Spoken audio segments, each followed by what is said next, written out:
नमस्कार, स्वागत है आप सभी का ध्येय टीवी के डेली एमसीक्यूज प्रोग्राम में। मेरा नाम है केसरी पांडे।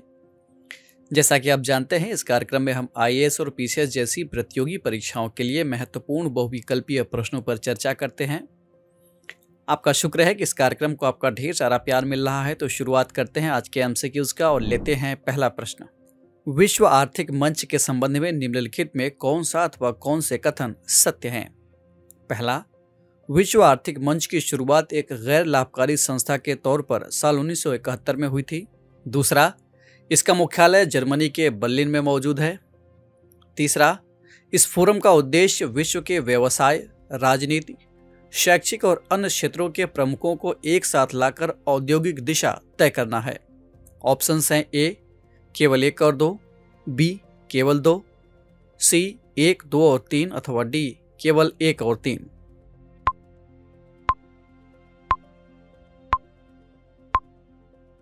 इस प्रश्न का सही उत्तर है विकल्प डी, यानी केवल कथन 1 और 3 सत्य है। इसकी व्याख्या देख लेते हैं। वाणिज्य और उद्योग मंत्री पीयूष गोयल 22 से 26 मई तक दावोस में आयोजित होने वाले विश्व आर्थिक मंच में भारतीय प्रतिनिधिमंडल का नेतृत्व करेंगे।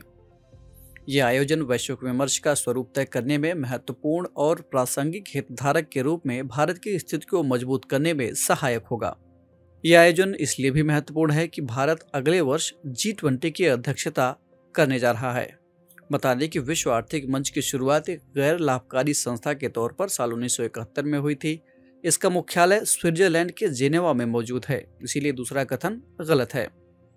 यह एक स्वतंत्र संस्था है जो निष्पक्ष होकर दुनिया के विशेष हितों के लिए कार्य करती है। इस फोरम का उद्देश्य विश्व के व्यवसाय, राजनीति, शैक्षिक और अन्य क्षेत्रों के प्रमुखों को एक साथ लाकर औद्योगिक दिशा तय करना है। यह संस्था निजी और सार्वजनिक क्षेत्र के अलग अलग संस्थानों के बीच सामंजस्य स्थापित करने में भी मदद करता है। विश्व आर्थिक मंच 4 वार्षिक बैठकें करता है, जिसमें पहला है विश्व आर्थिक मंच वार्षिक महोत्सव, दूसरा न्यू चैंपियंस वार्षिक महोत्सव, तीसरा ग्लोबल फ्यूचर काउंसिल्स वार्षिक महोत्सव और चौथा इंडस्ट्री स्ट्रेटजी मीटिंग। बढ़ते हैं दूसरे प्रश्न की ओर। मीठी क्रांति निम्नलिखित में से किससे संबंधित है? ऑप्शंस हैं: ए शहद उत्पादन से, बी गन्ना उत्पादन से, सी शुगर मुक्त चावल उत्पादन से अथवा डी आम उत्पादन से।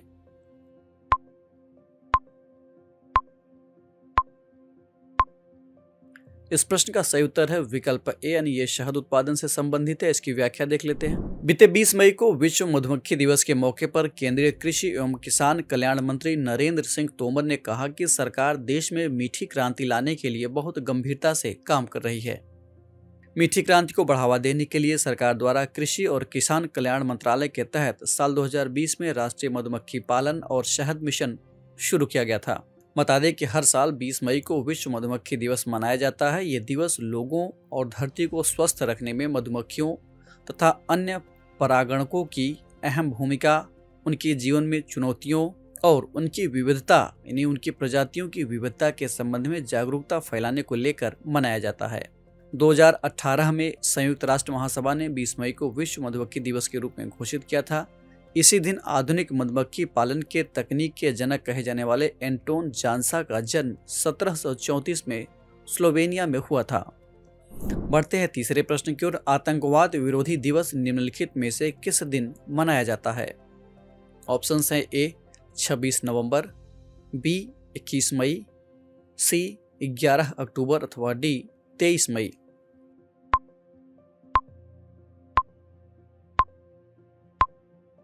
इस प्रश्न का सही उत्तर है विकल्प बी, यानी आतंकवाद विरोधी दिवस 21 मई को मनाया जाता है। इसकी व्याख्या देख लेते हैं। बीते 21 मई को भारत के 6वें प्रधानमंत्री राजीव गांधी की 31वीं पुण्यतिथि आतंकवाद विरोधी दिवस के रूप में मनाई गई। बता दें कि हर साल 21 मई को आतंकवाद विरोधी दिवस मनाया जाता है। इस दिवस को मनाने का उद्देश्य युवाओं को आतंकवाद और हिंसा से दूर रखने के साथ साथ इससे आम लोगों को होने वाली पीड़ा को उजागर करने और देश को होने वाले नुकसान के बारे में जागरूकता फैलाना है।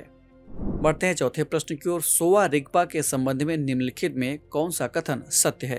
पहला, ये एक पारंपरिक चिकित्सा प्रणाली है। दूसरा, इसके ज्यादातर सिद्धांत एवं व्यवहार आयुर्वेद से अलग हैं।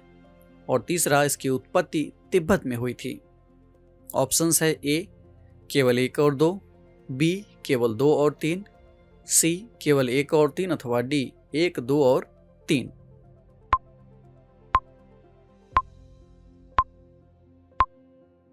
इस प्रश्न का सही उत्तर है विकल्प सी यानी केवल कथन 1 और 3 सत्य है। इसकी व्याख्या देख लेते हैं। हाल ही में आयुष मंत्रालय के तहत लेह स्थित national institute of Sowa Rigpa और सिक्किम के नामग्याल इंस्टीट्यूट ऑफ तिब्बतोलॉजी के सहयोग से 20 और 21 मई को पूर्वोत्तर राज्यों के सोवा रिगपा चिकित्सकों के लिए 2 दिन की राष्ट्रीय कार्यशाला का आयोजन किया गया। आपको बता दें कि सोवा रिगपा भारत के हिमालयी क्षेत्र में प्रचलित एक पारंपरिक चिकित्सा प्रणाली है। इसकी उत्पत्ति तिब्बत में हुई और भारत, नेपाल, भूटान, मंगोलिया और रूस जैसे देशों में ये काफी प्रचलन में है। तिब्बत के युथोग योंटेन गोम्पो को सोवा रिगपा का जनक माना जाता है। सोवा रिगपा के अधिकांश सिद्धांत और व्यवहार आयुर्वेद के जैसे ही हैं। बढ़ते हैं आज के इस कार्यक्रम के अंतिम प्रश्न की ओर यानी 5वें प्रश्न की ओर।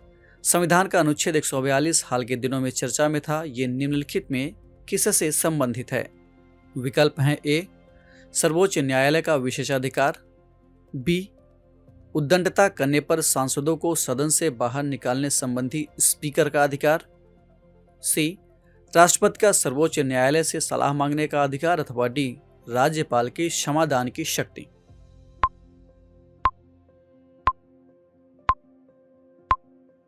इस प्रश्न का सही उत्तर है विकल्प ए यानी ये सर्वोच्च न्यायालय के विशेषाधिकार से संबंधित है। अनुच्छेद 142 इसकी व्याख्या देख लेते हैं। दरअसल हाल ही में अलग अलग मामलों में इंद्राणी मुखर्जी, आजम खान और पूर्व प्रधानमंत्री राजीव गांधी के हत्यारे को सुप्रीम कोर्ट द्वारा जमानत देने या फिर रिहा करने की वजह से यह अनुच्छेद 142 चर्चा में है। आपको बता दें कि संविधान में सुप्रीम कोर्ट को अनुच्छेद 142 के रूप में विशेष शक्ति प्रदान किया गया है। इसके तहत अगर किसी मामले में कानूनी प्रावधान उपलब्ध नहीं है या फिर कानून में कुछ ऐसा खालीपन है जिससे न्याय पूरी तरह से नहीं मिल पा रहा है, तो ऐसे में व्यक्ति को पूर्ण न्याय देने के लिए सर्वोच्च न्यायालय जरूरी निर्देश दे सकता है। तो ये था आज का डेली एमसीक्यूज कार्यक्रम। कमेंट करके हमें जरूर बताएगा कि आपके 5 में से कितने प्रश्न सही हुए। अगर आपको ये कार्यक्रम अच्छा लगा तो ध्येय आईएएस के इस चैनल को लाइक, सब्सक्राइब अथवा शेयर करना ना भूलें। साथ ही बेल आइकन भी प्रेस करें ताकि आपको हमारे आने वाले सभी प्रोग्राम्स का नोटिफिकेशन मिलता रहे। हम फिर मिलेंगे एक नए कार्यक्रम के साथ। तब तक के लिए पढ़ते रहिए और बढ़ते रहिए। नमस्कार।